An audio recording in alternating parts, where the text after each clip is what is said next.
Magandang hapon, paalala sa mga kapwa ko content creator na baguhan pa lamang. Kung umaakyat po kayo sa live ng ibang content creator, lalo na po sa mga admin ng group.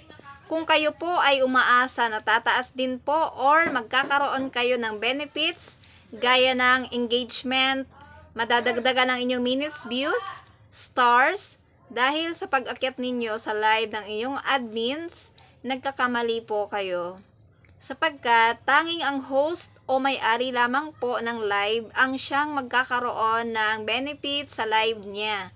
May mga group admin kasi po na ngayon ay sinasabi niyang makikinabang din daw ang mga members niya kapag sila daw po ay umakyat sa live niya.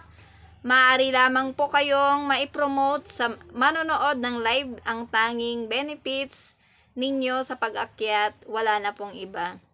Kaya po, sa mga members po ng anumang group, ito po ang katotohanan. Mag-live po tayo ng sarili para tayo din po ang magkaroon ng mga benefits. Maging mapanuri po tayo. God bless sa ating lahat.